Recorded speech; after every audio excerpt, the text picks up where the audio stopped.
Me da gusto que estén aquí. Ustedes no han hecho caso de esos idiotas que dicen que Marx ha muerto. Bueno, Bueno, digo, sí, está muerto y no lo está. Es decir, Marx como Marx está muerto. Pero Marx como personaje que yo voy a interpretar no lo está. ese es como Pirandello, ¿no? Revivir el personaje. Bueno, sí, más o menos. Entonces, Marx está muerto, no lo está. Está, no lo está. Está, no lo está. Está, no lo está. Una probadita de dialéctica. Bien. ¿Quieren saber cómo llegué aquí? En Metrobús.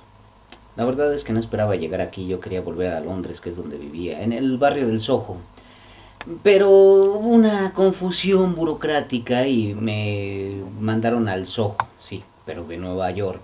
Se equivocaron otra vez y me enviaron aquí a ¿cómo se llama? A su barrio pobre. Pues aquí Tetlameya. Ah, bueno. No, no, ese es para No, bien. sí, sí, claro, seguramente. ¿Quieren saber por qué regresé? Para reivindicar mi nombre. Bueno, He estado leyendo sus periódicos, sus revistas. Todos proclaman que mis ideas están muertas. No me extraña porque eso vienen diciendo desde hace más de 100 años. ¿Ustedes no se han preguntado por qué se necesita declararme muerto tantas veces? Pero ya, basta. No aguanto más. Es por eso que pedí permiso para volver y sí, me dio permiso. ¿cómo? ¿Quién? ¿Cómo quién? Pues si estoy muerto, ¿a quién le iba a pedir permiso? ¿A él? ¿A Dios? Y no se crean que fue tan fácil que me lo diera, ¿eh? No. Allá también existen reglas, hay que observar las reglas, la burocracia. Puedes leer, mirar hacia abajo, hacia este mundo, pero no viajar. Por supuesto protesté. Para variar. Sí, pero me apoyaron, ¿eh? Sócrates, la vida sin viajar no vale la pena vivirse. Gandhi ayunó. La madre Jones amenazó con organizar una huelga. Mark Twain salió en mi defensa. Buda soltó un... ¿Y los demás? ¿Qué hicieron los demás? Eh, Nada. Se quedaron callados. Dios, en estas circunstancias, ya muertos, ¿qué tenían que perder? Bueno, sí, la reputación no era de las mejores, la ¿no? reputación no es de... Soy considerado un hijo de la chingada, si quieren. Bueno, Pero incluso allá, la protesta funciona, ¿eh? Me dijeron, está bien, tienes una hora más o menos para hablar de lo que quieras, pero por favor, nada de manifestaciones. Es que ellos creen en la libertad de expresión. Son liberales, como el gobierno del DF.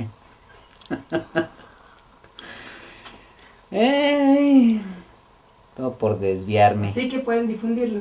Así es que pueden difundirlo. Marx ha vuelto. Pero no se vayan a espantar, por una hora más o menos. Y además quiero que quede bien claro, ¿eh? Yo, Marx, no soy marxista. ¿y eso? Bueno, una vez se lo dije a Pieper y casi se vuelve loco. ¿Pieper? Sí, Pieper. Luego les hablaré de él. Más adelante. ¿Dónde vivió Marx? Vivíamos en Londres, Jenny, las niñas, yo... Más 2 perros, 3 gatos y 2 pájaros. Un pequeño zoo. Sí, en el barrio del Soho, allá donde salen las aguas negras de la ciudad. Ahí vivían. En Dean Street, sí. Ahí, bueno, sobrevivíamos en Londres. Allá, donde salen las aguas negras de la ciudad. Estábamos en Londres porque a mí me habían expulsado de mi país, de Renania, donde nací, hacia cosas peligrosas. ¿Cómo? Dirigí un periódico, la Gaceta Renana, no particularmente revolucionario, pero supongo que lo más revolucionario que puede uno hacer es decir la verdad. En Renania, los pobres recogían leña para calentarse en las propiedades de los ricos, que es donde la había, y la policía los arrestaba. Por eso escribió un editorial protestando. Nos cerraron el periódico. Entonces escribí otro editorial denunciando que en Alemania no había libertad de prensa, y sí, me dieron la razón. Cerraron definitivamente el periódico. Ahí sí nos pusimos radicales. ¿No pasa así? Te empujan. El último número de la Gaceta Renana salió con un enorme encabezado, en letras rojas: rebelión. Eso sí les molestó a las autoridades y me ordenaron salir de Renania, así que me fui a París. ¿A dónde más podría ir un exiliado? ¿En qué otro lugar del mundo puedes sentarte toda la noche en un café y contar mentiras sobre lo revolucionario que eras en tu país. Si alguno de ustedes tiene que exiliarse, lo mejor es París, ¿eh? Fue nuestra... Bueno, Jenny consiguió un minúsculo departamento en el barrio latino. Fue nuestra luna de miel. Fueron unos meses hasta... fueron unos meses, pues sí, maravillosos. Hasta que la policía alemana dio el chivatazo a la policía de París. Parece que su conciencia internacionalista se ha desarrollado mucho antes que la de los trabajadores. Así que me expulsaron de París. Fui a dar a Bélgica, a Bruselas, y me expulsaron otra vez. Y luego Londres. Fuiste a Londres. Hasta Londres fui a dar. ¿A donde dónde van a van? dar los refugiados ¿Todos? políticos. Sí, todos los refugiados políticos de todo el mundo. Los ingleses son admirables por su tolerancia. Ah, bueno, sí, sí. E intolerables por cuanto presumen de serlo. Intolerables. Corte.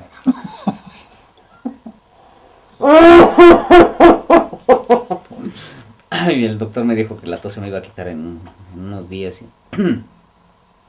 Esto fue en 1858. Pero les estaba hablando de Pieper. En Londres, los refugiados políticos de todo el continente entraban y salían constantemente de nuestra casa. Pieper era uno de ellos. Pieper, me caía mal. Era servil, adulador. No se separaba de mí más de medio metro para asegurarse de que no pudiera evitarlo. Y todo el tiempo me hacía citas de mis escritos. Yo le decía, por favor, Pieper, no me hagas citas de mí mismo. Se atrevió a decirme, pensando que me agradaría, que iba a traducir El Capital al inglés. El tipo no decía una palabra en inglés sin hacer una carnicería.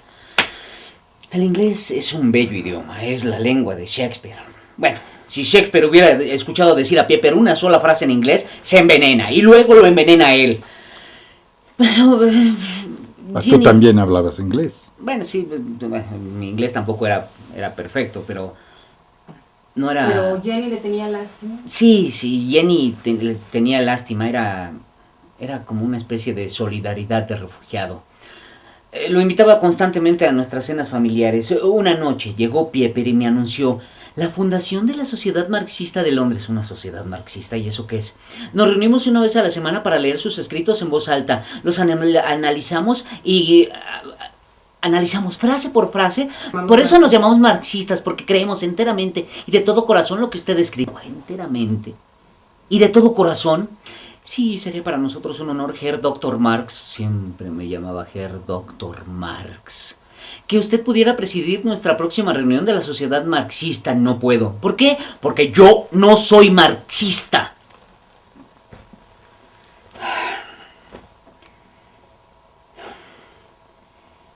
No, es que... Bueno, mi inglés, como decía, no era perfecto. Pero no era su mal inglés lo que me molestaba. Era su forma de pensar, como un satélite dando vueltas alrededor de mis palabras y proyectándolas al mundo, pero distorsionadas. Y además defendía esa distorsión como un fanático, denunciando a todos aquellos que no las interpretaran igual que él. Una vez le dije a Jenny, ¿sabes lo que más me asusta? ¿Que la revolución de los trabajadores no llegue nunca? No, que la revolución sí va a llegar, pero encabezada por hombres como Pieper, aduladores cuando no están en el poder, soberbios y arrogantes cuando lo tienen, dogmáticos. Hablarán ellos en nombre del proletariado, interpretando mis ideas para el mundo. Inventarán un nuevo sacerdocio, una nueva jerarquía, con excomuniones, listas negras, inquisiciones, pelotones de fusilamiento. Todo esto en nombre del comunismo.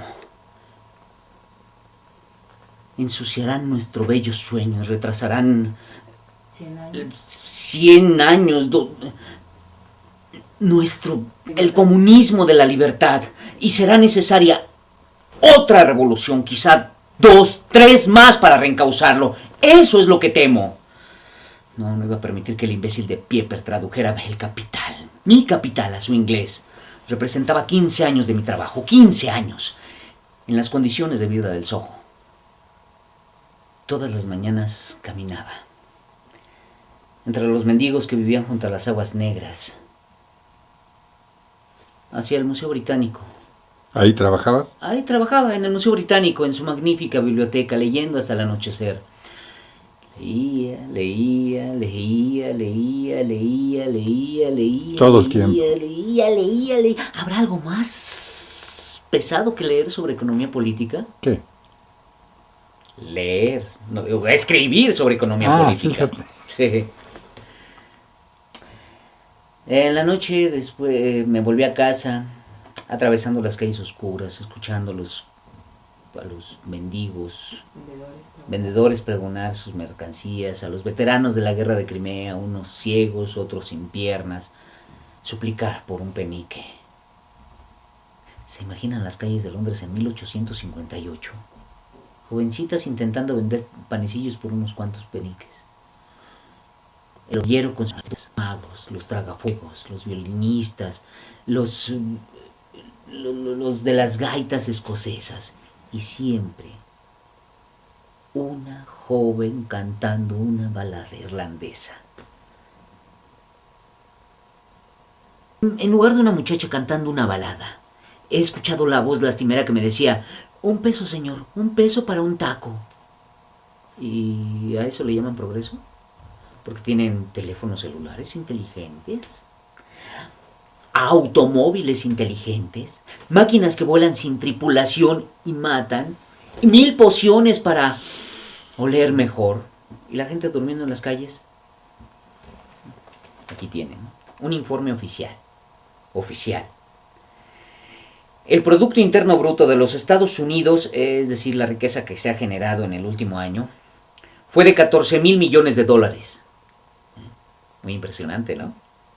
Pero díganme una cosa, ¿dónde están estos miles de millones? ¿A quién han beneficiado?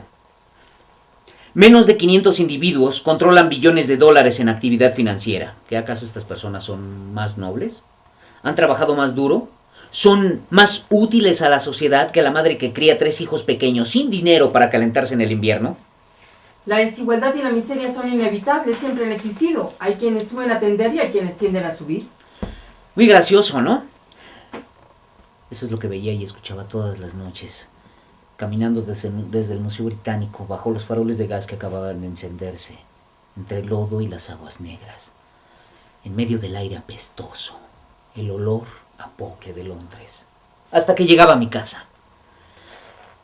Supongo que era conveniente que el autor del Capital tuviera que andar trabajosamente entre la basura mientras escribía la condena del sistema capitalista.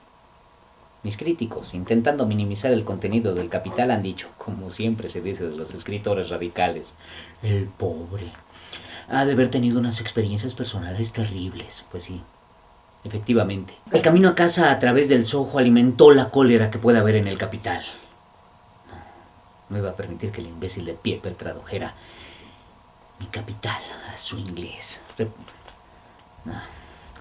Sí, ya sé que me van a decir: eso es lo que ocurría hace más de un siglo, ¿sí? Solo entonces, cuando venía para acá, he pasado junto a los cuerpos de hombres y mujeres que dormían acurrucados en la calle, acurrucados para protegerse del frío. He respirado su aire contaminado. Hace 150 años yo dije que el capitalismo incrementaría enormemente la riqueza de la sociedad, pero que esta riqueza se concentraría en muy pocas manos, demasiados pobres y muy pocos ricos. Gigantesca fusión del Chemical Bank y del Chase Manhattan Bank. La bolsa sube y 12,000 trabajadores pierden su trabajo. ¿Y dicen que mis ideas están muertas? Aquí sucedió así con los de Luz y Fuerza. Más de 40,000 personas perdieron su trabajo. ¿Y qué? En lugar de andar protestando, que se pongan a trabajar. El pobre es pobre porque quiere. Usted no conoce La aldea abandonada, ¿verdad? El poema de Oliver Goldsmith. Y usted sí. Sí. Mal le va al país, presa de inminentes males, cuando la riqueza se acumula y los hombres decaen. Sí, es lo que he visto al andar por su ciudad. Casas decadentes, escuelas decadentes, seres humanos decadentes. Doy la vuelta, camino un poco y... me encuentro rodeado de hombres ricos, mujeres llenas de joyas y abrigos de pieles. Y de pronto... el ruido de una sirena. Me salió, pero... ¿se estaba cometiendo algún crimen? Sí. Alguien estaba intentando robar las joyas y los abrigos de pieles. Ahí está, ya no puede uno ni tener sus cositas. Aunque también podríamos decirlo de otra manera, ¿eh? Alguien estaba intentando recuperar una parte del Producto Interno Bruto, quitándosela a los que lo habían robado legalmente. Los seres humanos reducidos a mercancía. Su vida condicionada al dinero. Maravilla del sistema de mercado. Felicidades. A los de arriba y tampoco a los de abajo les gusta mucho cómo hablo. No lo dudo. En ese pequeño departamento del Soho, Jenny nos hacía sopa de cebolla y nos cocía papas. Y siempre teníamos pan recién hecho de nuestro amigo el panadero que vivía calle abajo. Nos sentábamos a la mesa, comíamos, platicábamos de los acontecimientos del día. La última guerra, la lucha de los irlandeses en contra de Inglaterra, la oposición política dedicada a dar chillidos, la prensa cobarde. Supongo que las cosas son muy diferentes ahora, ¿no? Bueno, todavía hablamos de Chicharito. Ah, mira. Después de cenar limpiábamos la mesa y yo me ponía a trabajar con mis cigarros a la mano y un vaso de cerveza. Y, sí, trabajaba hasta las 3 o 4 de la madrugada, con los informes parlamentarios a un lado y mis libros apilados al otro. Y Jenny, sentada al otro lado de la mesa, transcribiendo todo. Mi letra era imposible, así es que ella tenía que reescribir cada una de mis palabras. ¿Se imaginan ustedes un acto más heroico? Bueno, de vez en cuando había una crisis. No una crisis mundial, pero un libro había desaparecido. ¡Jenny! ¡Jenny, ¿dónde está mi Ricardo? ¿Quieres decir los principios de economía política de David Ricardo? Creí que ya no lo necesitabas y lo llevé al monte. ¡Mi Ricardo! ¡Mi Ricardo al monte de piedad! Tranquilo, la semana pasada no llevamos al monte el anillo que me regaló mi madre. Bueno, así estaban las cosas. Lo empeñábamos todo, sobre todo los regalos de la familia de Jenny. Cuando se terminaron los regalos, seguimos con nuestra ropa. Una Navidad, ¿qué una Navidad? Un invierno entero me la pasé sin mi abrigo. Cuando se publicó El Capital, claro que quisimos festejarlo, pero no teníamos ni para desempeñar los trastos para la cena, ni los manteles. Entonces Engels tuvo que dar un dinero. ¿Quién? Engels, un santo, ¿eh? Pero Engels Federico Engels, un santo. No hay otra palabra para él. Santo. Cuando nos cortaban el agua, el gas, la casa se quedaba oscura, sin nuestro ánimo por los suelos, entonces Engels pagaba las facturas. Santo. Bueno, sí, pero como digo, santo, pero no siempre entendía bien. Su padre tenía unas fábricas en Manchester. No querías decirlo, el capitalismo los ayudó. Sí, el capitalismo nos salvó, pues ¿qué le vamos a hacer, no? Pero insisto, santo, pero no siempre entendía bien nuestras necesidades. ¿Por qué? Pobres y exigentes. ¡Ay! Cuando no teníamos ni para comer y Engels enviaba cajas de vino. Una Navidad no teníamos el arbolito y Engels llegó con 6 botellas de champaña y el arbolito, bien, gracias. Bueno, arbolito, Marx. ¿El arbolito de Navidad? Sí, cantamos Feliz Navidad, Feliz Navidad. No sé, ahí nos lo imaginamos. Bueno, ya sé que mis amigos los revolucionarios estarán diciendo, Marx el ateo con un árbol de Navidad. Pues sí, yo escribí que la religión es el opio del pueblo, pero nadie, ni siquiera mis amigos los revolucionarios, han leído el párrafo completo. La religión es el único momento que tiene el oprimido para respirar. Es como el opio, un alivio. No es una solución, pero de algo sirve para aliviarse. Y si hay alguien aquí que sabe de alivios, ese soy yo. Lo sé muy bien por mis forúnculos, fístulas, barros, granos en el... No hay nada en el mundo más horrible que tener forúnculos en el culo.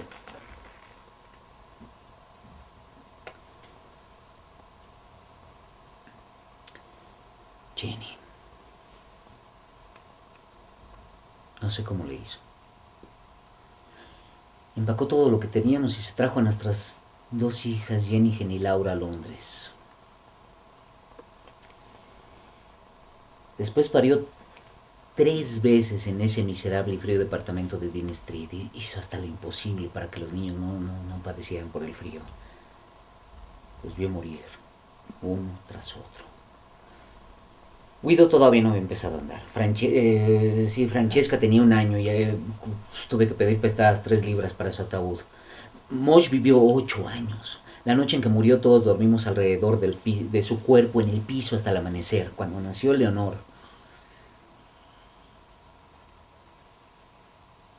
tuvimos miedo. Pero ella era muy fuerte, güey. Fue bueno que tuviera 2 hermanas mayores porque ellas habían logrado sobrevivir. Jenny Hen nació en París. París es maravilloso para los enamorados, pero no para los niños. Es algo que hay en su aire. Laura, nuestra segunda hija, nació en Bruselas. Nadie debería de nacer en Bruselas. No teníamos dinero. Y todos los domingos nos íbamos a comer al campo, 1:30 caminando. Jenny Hen, las niñas, Lenken. Sí, Lenken. Bueno, luego les hablaré de ella. Hacía una ternera al horno y llevábamos pan, queso, cerveza. Eleonor era la más chiquita, pero ya bebía cerveza. Nada de dinero. Pero a mis hijas no podían faltarle sus vacaciones. Una vez me gasté el dinero de la renta para mandarlas a la costa atlántica francesa. En otra ocasión, con el dinero de la renta, con el dinero de la comida, les compré un piano. Forte, porque a las niñas les gustaba la música. Se supone que un padre no debería de tener consentidos entre sus hijos, pero es que Eleonor...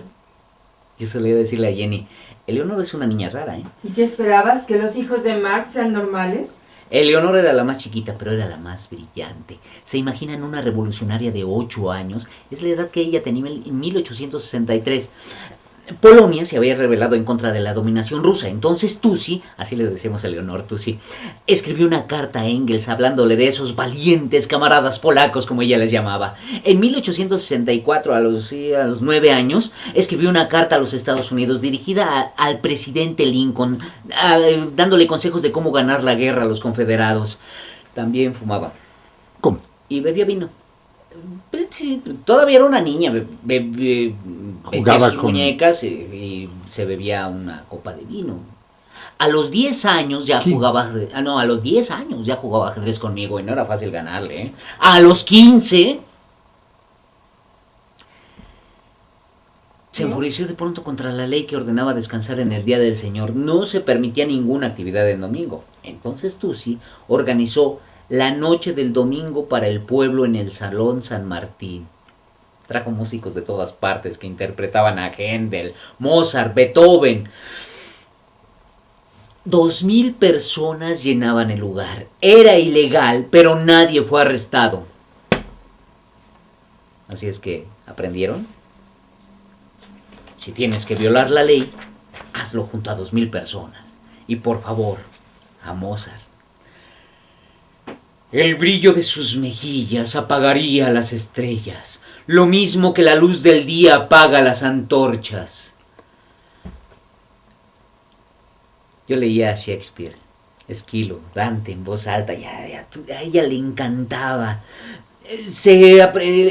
Me insistía que le leyera una y otra vez las palabras de Romeo cuando conocí a Julieta por primera vez. Sus ojos celestiales brillan tanto en la noche que los pájaros comenzarán a cantar pensando que es de día. No era fácil vivir con Tusi, ¿eh? ¿Saben lo molesto que es tener una niña que encuentra defectos en tus pensamientos? Discutía conmigo sobre mis escritos. Por ejemplo, mi ensayo sobre la cuestión judía no era fácil de entenderlo. Bueno, lo comprendo. Pero Eleonor lo leyó e inmediatamente me desafió. ¿Por qué escogiste a los judíos como representantes del capitalismo? No son los únicos envenenados por el comercio y la codicia. No es que los he escogido, intenté explicarle. Simplemente los tomé como un ejemplo. Su respuesta. Se puso una estrella judía en el pecho y me anunció: yo también soy judía. ¿Qué podía decirle? Me encogí de hombros. Ese gesto es muy judío, me dice. Ay, de veras que llegaba a ser realmente insoportable. Por ejemplo, sabía que mi padre se había convertido al cristianismo. No era muy cómodo ser judío en Alemania, si es que ha habido algún lugar cómodo en el mundo para ser judío. A mí me habían bautizado y a los 8 años. Entonces Tusi una vez me dice, Moro, a mí me decía Moro por mi piel un poco más oscura, Moro, sé que estás bautizado, ¿sí? Pero antes fuiste circuncidado, ¿no? Uy, no, le daba pena. Una vez junto a su estrella judía se puso un crucifijo, no por el cristianismo, sino en nombre de los rebeldes irlandeses que luchaban en contra de Inglaterra. Conoció la lucha de los irlandeses por Lizzie Burns, la mujer de Engels. Sí, Lizzie. La obrera. Sí, Lizzie era una obrera. Apenas sabía leer. Engels, el santo, hablaba 9 idiomas. ¿Y cómo le hacían? ¿Piensan ustedes que tenían dificultades para entenderse? No. Se amaban. Así. Así. Se querían, se amaban. Lizzie era activista del movimiento irlandés y a Tusi le encantaba ir a visitarla. Las dos se sentaban en el suelo, cantaban canciones irlandesas. Bueno, bebían vino y cantaban canciones irlandesas hasta quedarse dormidas. Hubo una noche terrible. La noche en que el gobierno inglés colgó a 2 jóvenes irlandeses justo allí en el Soho, en medio de una multitud de borrachos exaltados.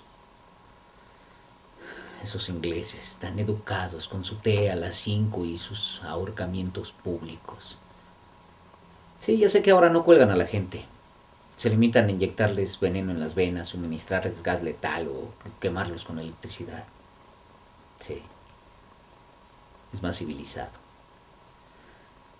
Colgaron a esos jóvenes irlandeses por desear la libertad de su tierra.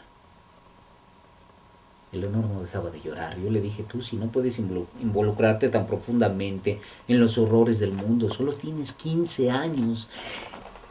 Esa es la cuestión, Moro. No tengo 12 ni 13, tengo 15 años.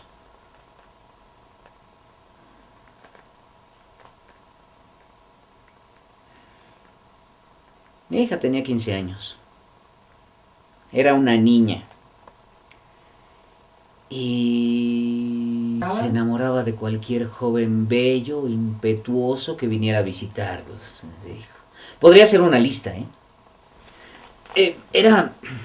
A ver, Eleonor tanto fue inteligente en política cuanto bobita en asuntos de amor. ¿Enamorada? No, loca. Estaba loca por el héroe de la Comuna de París, el tal Dizagaray, que tenía... ¿Cuántos años tenía? ¿33? 33 y la niña tenía 16 para 30, casi 20 años de diferencia. Era una niña. Bueno, por lo menos este cuate era francés, porque luego estaba el galán de su hermana Jenigen, era inglés. ¿Han probado la comida inglesa? Bueno, sí. No digo más. Y luego estaba el tal Lafargue, el novio de Laura. Sus demostraciones públicas de ardor eran absurdas. Le ponía la mano en el trasero enfrente de todos. La torteaba como si fuera la cosa más natural del mundo y Jenny lo defendía. Son sus orígenes criollos. Su familia vino a Francia desde Cuba. Como si todos en Cuba se anduvieran torteando. No sé si ya lo pregunté. ¿Eso qué?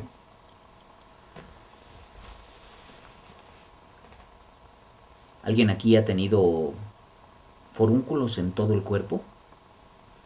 Es una enfermedad horrible. A mí me han atormentado durante toda mi vida. Algunos estúpidos han intentado analizarme por esta enfermedad.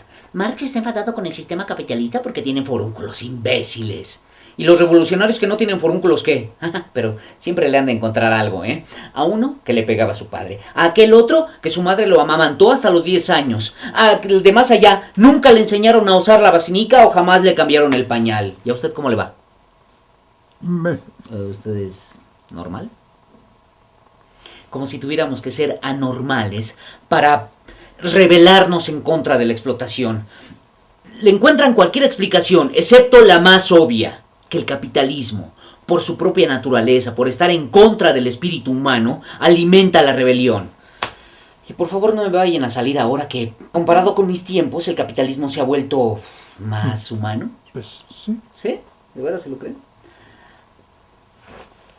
Bueno, hace poco estaba leyendo en sus periódicos, en Carolina del Norte, los dueños de una fábrica, a sus trabajadoras las tenían encerradas en sus criaderos de pollo para explotarlas más.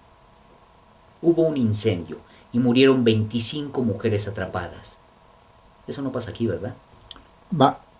Sí, ¿no? Pasó. Sí, algo sucedió con unas... La costurera. Ajá, sí. con unas trabajadoras en el centro.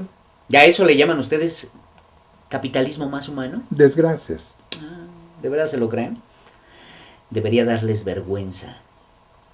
Sí, quizá mi rabia sea provocada por mis forúnculos. Y si así fuera, ¿qué?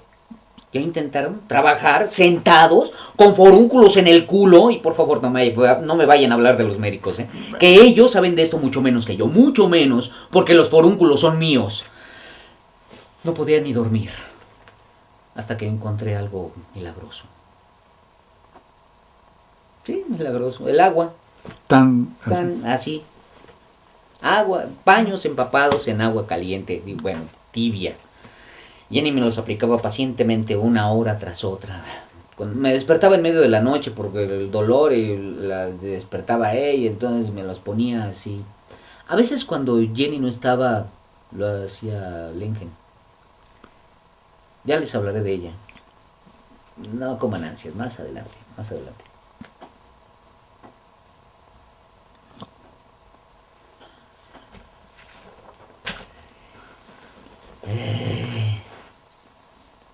¿Qué estaba diciendo?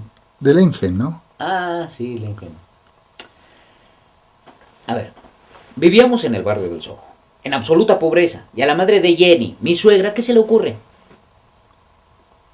Enviarnos una criada para que cuidara a la niña. Si no tenían... No teníamos ni para comer. Teníamos hasta los muebles empeñados, pero eso sí, teníamos una criada. Esas cosas pasan cuando emparentas con la aristocracia. Los varones de von Westphalen. Tu familia política no te envía el dinero que necesitas, pero sí te envían finas mantelerías, cubiertos de plata, una criada.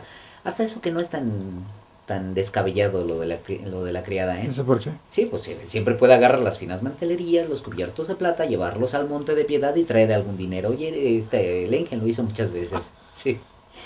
Recuerdo que una vez hasta la iban a arrestar porque pensaron que se lo estaba robando. Entonces fui yo a interceder por ella y me arrestaron a mí toda la noche. Ay, ¿Nunca fue una criada? Sí, es que me estaba acordando. En realidad Lengen nunca fue tratada como una criada. Las niñas la adoraban, Jenny la quería muchísimo. A veces cuando Jenny estaba enferma, Lengen se hacía cargo de todo en la casa. Era como la otra mujer de la casa. Recuerdo que era su presencia creó una gran tensión entre Jenny y yo. No sé por qué. Recuerdo que una vez me salió con que... Esta mañana te he visto mirando al Engen. ¿Qué quieres decir? En la forma en que un hombre mira a una mujer, eso quiero decir. ¡Ya no empieces con eso! Era una de estas conversaciones que no puede llegar a ningún lado. Jenny no toleraba ni siquiera que me quejara por el lodo de la calle. Imagínate cómo me siento yo cuando leo El Capital y no me quejo. Así me decía. Era mi crítica más severa, despiadada, honesta. ¿Hay algo más terrible que una crítica honesta? El Capital la inquietaba, en realidad. Me preocupa que desde el principio aburras a la gente con tu discusión sobre la mercancía, el valor de uso, el valor de cambio. El libro es demasiado largo, detallado, es pesado. ¡Pesado! Imagínense, El Capital pesado. Lo mismo me dijo el sindicalista Peter Fox cuando le regalé el libro. Me siento como un hombre al que le han regalado un elefante. Sí, precisamente es un elefante. Yo intentaba explicarle que esto no es el manifiesto del Partido Comunista, escrito para el público en general. El Capital es un análisis. Está bien que sea un análisis, pero que entusiasme como el manifiesto. Un fantasma recorre Europa, el fantasma del comunismo. Eso excita al lector. Y luego, para atormentarme, me leí algún pasaje del Capital. La riqueza de las sociedades en las que prevalece el sistema capitalista de producción se presenta como una inmensa acumulación de artículos de consumo. Se van a dormir. Les pregunto a ustedes. ¿Es tan aburrido? Bueno, puede ser que un poco. Yo lo admití con Jenny. ¿Y ella qué me contestó? Una cosa no puede ser un poco aburrida.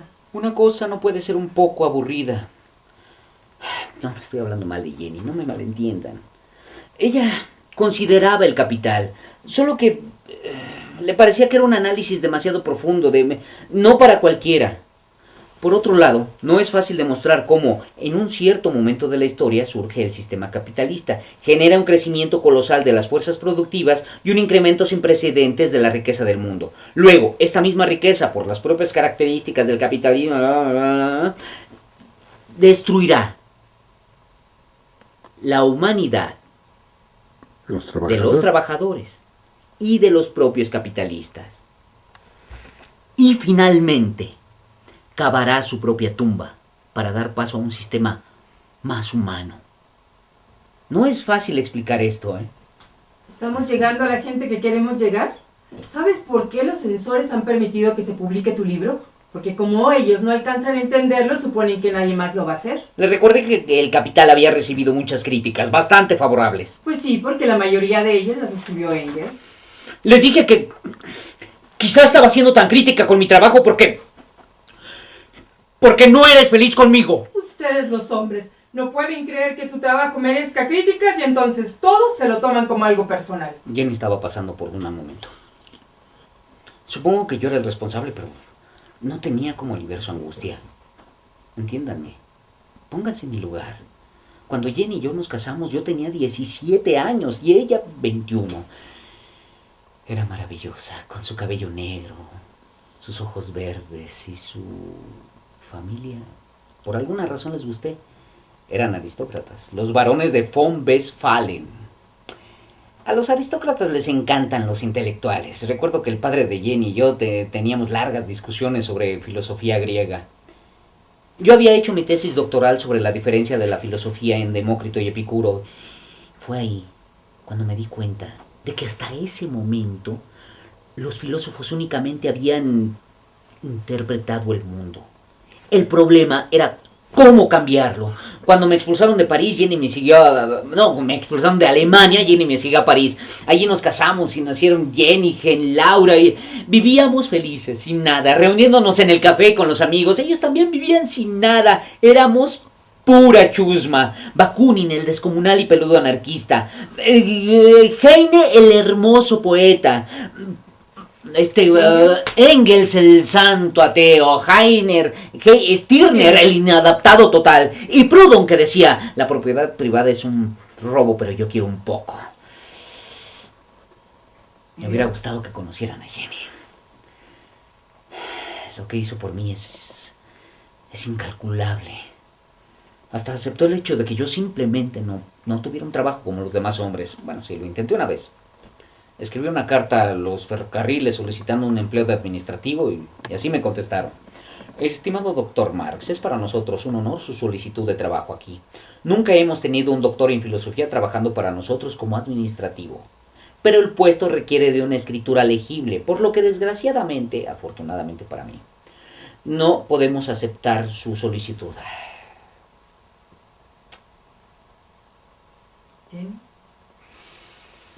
Jenny creía en mis ideas.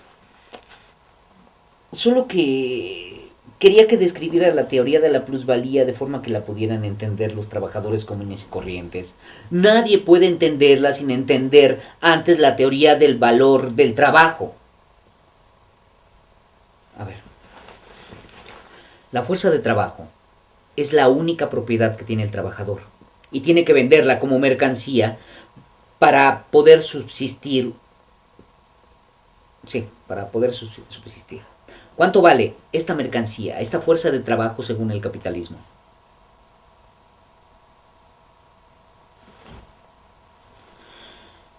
El mínimo indispensable que necesita una persona para sobrevivir un solo día.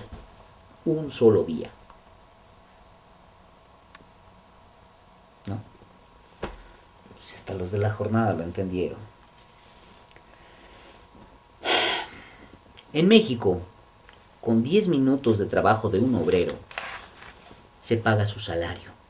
El resto de horas laboradas es la ganancia de las empresas y del gobierno patrón.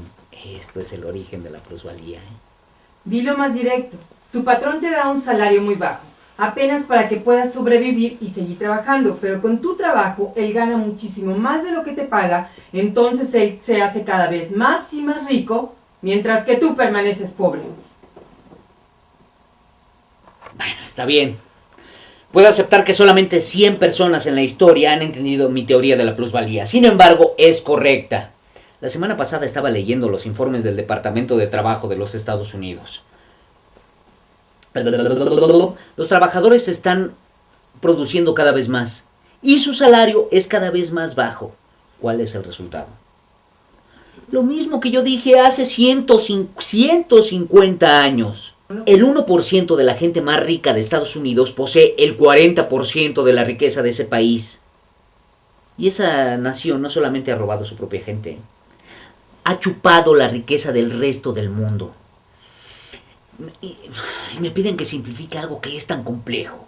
Como Jenny, que me acusaba de ser demasiado académico y muy poco revolucionario. Olvídate de los intelectuales, háblale a los trabajadores, no seas arrogante, intolerante.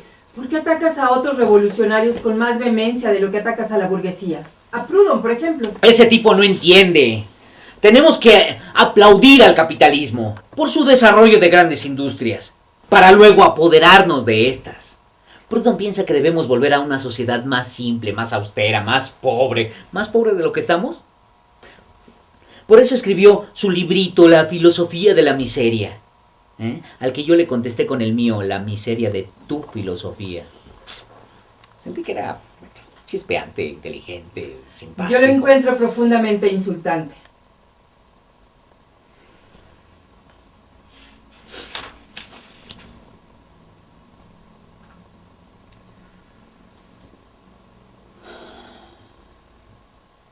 Jenny Marx. Madame Jenny Marx, baronesa de von Westphalen. Era una persona mucho mejor que yo. Era ella que me impulsaba. Ella me animó a comprometerme con la causa de los trabajadores de Londres. Vino conmigo cuando me invitaron a participar en la primera reunión internacional de los trabajadores. Fue el otoño de 1864. 2000 personas llenaban el Salón San Martín.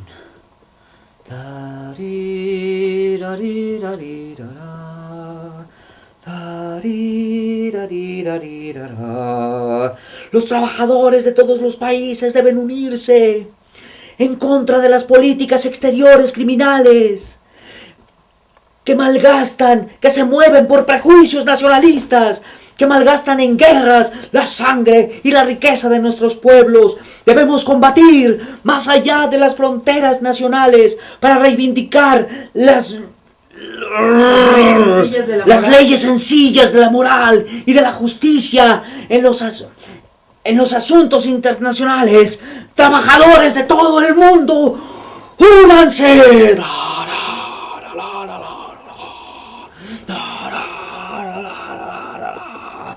Y en esto sí le entusiasmaba, le emocionaba. Era ella el verdadero sostén de nuestra familia. Aunque tuviéramos el agua y el gas cortados, nunca se cansaba de reivindicar la emancipación de la mujer. Decía que la vitalidad de la mujer estaba siendo socavada al tener que quedarse en el hogar, surciendo calcetines y cocinando. Por eso se negaba a permanecer en casa. Me acusaba de estar, en teoría, por la emancipación femenina y de ignorar en la práctica los problemas de la mujer. Tú y Engels escriben sobre la igualdad de los sexos, pero no la practican. Mejor de esto no comentamos, ¿no? Ella apoyaba con todas sus fuerzas la lucha de los irlandeses en contra de Inglaterra. La reina Victoria había dicho: esos irlandeses son gente realmente abominable. Son diferentes a cualquier otra nación civilizada. Entonces Jenny escribió una carta a todos los periódicos de Londres. Inglaterra ahorca a los rebeldes irlandeses que solamente quieren la libertad. ¿Es acaso Inglaterra una nación civilizada? Yo estaba profundamente enamorado de Jenny. Sí, ¿cómo le hago para que me entiendan? Aunque atravesamos momentos difíciles, nos seguíamos amando, solamente que algo cambió, no sé por qué. Jenny decía que porque ya no era la chica hermosa que yo había conocido, eso me hacía enojar. Y encima decía que era a causa del Engen. Eso me hacía enojar más todavía. Ya ves, te enojas porque es verdad. Eso me ponía furioso. Dicen que porque la Unión Soviética ha desaparecido, el comunismo ha muerto. ¿Acaso esos idiotas saben lo que es el comunismo? ¿Creen acaso que un sistema guiado por un criminal que mata a sus compañeros revolucionarios se puede llamar comunismo?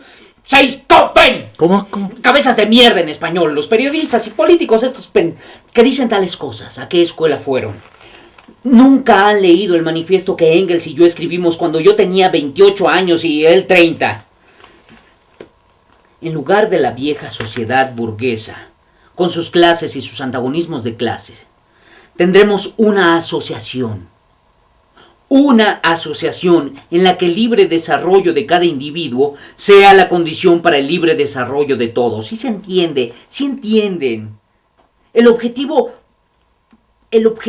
principal del comunismo, la libertad del individuo para desarrollarse a sí mismo como ser humano. ¿Creen de verdad que alguien que se define comunista o socialista y luego actúa como un gángster puede entender lo que es el comunismo? Matar a los que no piensan como tú.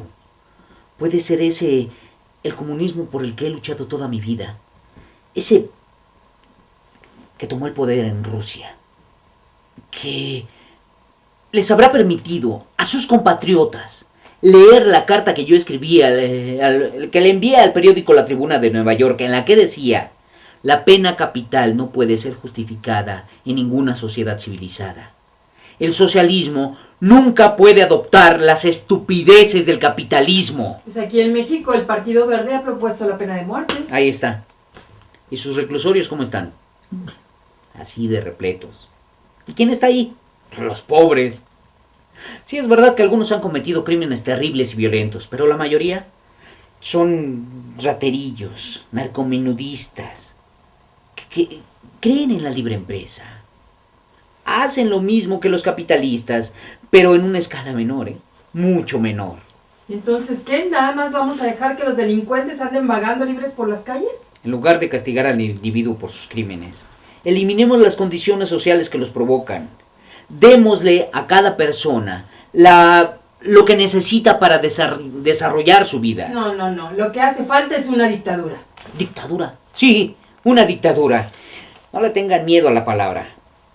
Engels y yo hablamos de una dictadura, pero no de un partido ni de un comité central, y mucho menos la dictadura de un solo hombre, sino de la dictadura de la clase trabajadora. El pueblo tiene que apoderarse del Estado para luego gobernar por el bien de todos.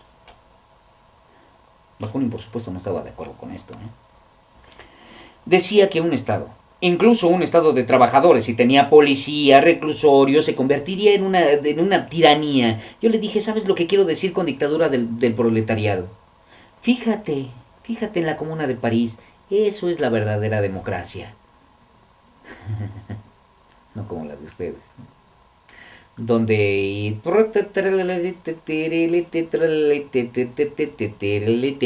la gente vota y vota por uno por otro guardián del viejo orden y prim, prum, pram, y al final el candidato, sea quien sea el candidato ganador, Slim. Los ricos seguirán gobernando el país. No me vayan a decir que esto no es así, ¿no? No, en México no. ¿No? Ah, bueno. ¿Sí conocen a Bakunin? Bakunin, el anarquista. Si un escritor inventara un personaje como él, dirían que no puede existir, que es pura fantasía. Decir que Bakunin y yo no nos llevábamos bien es un eufemismo. Le encantaba pelearse conmigo. ¿Saben lo que dijo cuando Engels y yo estábamos en Bruselas escribiendo el manifiesto? Marx y Engels, sobre todo Marx, son burgueses hasta la médula. Nosotros burgueses hasta la médula. Por supuesto, comparado con Bakunin, todo el mundo era burgués. Porque él eligió vivir como un cerdo. Y si tú no vivías como un cerdo, si tenías un techo sobre tu cabeza, piano en tu sala, un poco de vino para beber y pan caliente, eras un burgués. Bueno, reconozco que el tipo tenía valor. Estuvo preso, fue deportado a Siberia, recorrió el mundo entero intentando provocar la revolución en todas partes. Sí. Quería una sociedad anarquista, pero la única anarquía que consiguió estaba en su cabeza. Intentó provocar una rebelión en Bolonia, Italia, y estuvo a punto de matarse con su propio revólver. ¿Nadie ha visto una fotografía de Bakunin? ¿No? Un gigante, con su cabeza calva cubierta por una gorra gris, barba larga, mirada feroz. No tenía dientes por el escorbuto debido a lo que le daban de comer en la cárcel. Parecía no vivir en este mundo sino en algún mundo de su imaginación. Era insensible al dinero. Cuando lo tenía lo daba, cuando no lo tenía lo pedía prestado, sin ninguna intención de devolverlo. No tenía casa, o mejor dicho, el mundo era su casa. Llegaba a la casa de algún camarada y anunciaba: ya estoy aquí, ¿qué hay de comer? ¿Dónde voy a dormir? En una hora la casa era más suya que de sus propios dueños. Una noche estábamos cenando en el Soho y irrumpió en la casa, sin tocar a la puerta, disfrazado de cura porque nos sorprendió.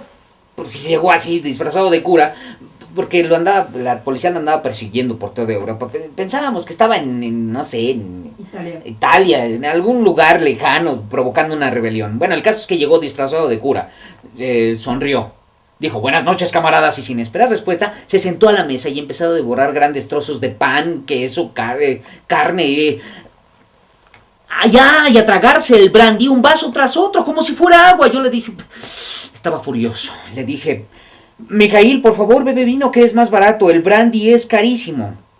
Tomó un vaso de vino y lo escupió. Esto sabe a meados de burro, el brandy me ayuda a pensar con más claridad.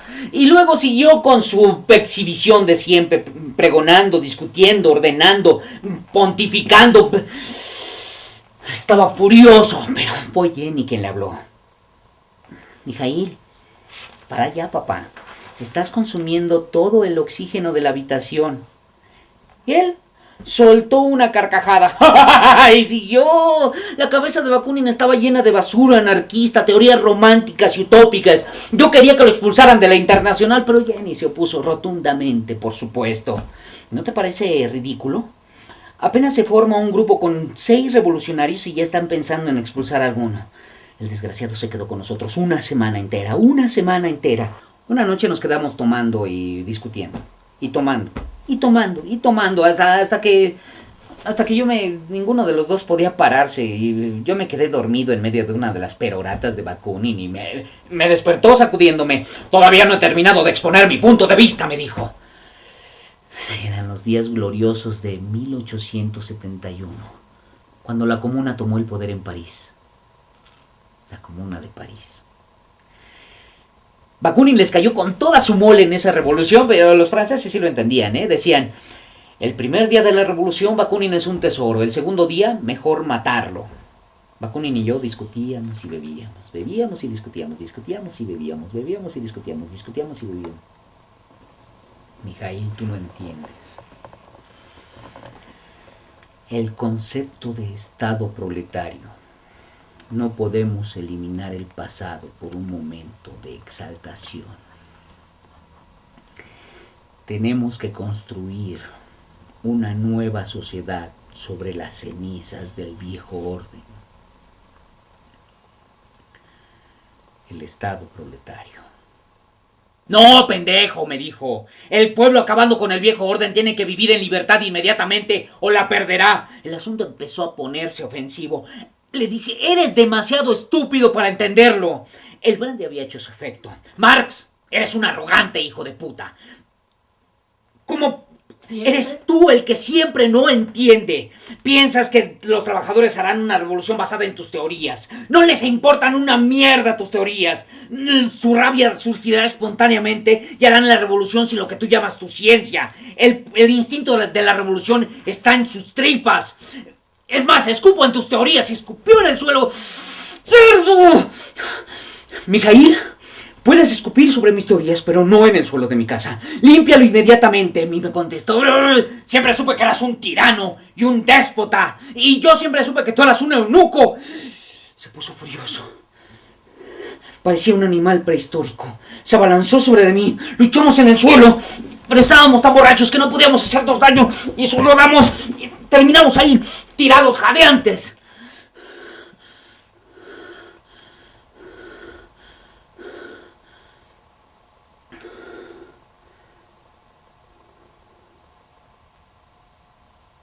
Luego se levantó como un hipopótamo. Se desabrochó los pantalones y empezó a orinar por mi ventana. No podía creer lo que estaba viendo. ¿Qué pendejada estás haciendo, Mijail? ¿Tú qué crees? Estoy orinando por tu ventana. No, estás meando en mi calle. Estoy orinando sobre Londres, sobre todo el Imperio Británico. ¡Que no! ¡Estás meando en mi calle! No me contestó nada. Se abotonó los pantalones, se acostó en el suelo y se quedó dormido. Bueno, de hecho yo también me acosté y pronto empecé a roncar, o no sé, algo así. El caso es que así nos encontró Jenny a la mañana siguiente cuando se despertó.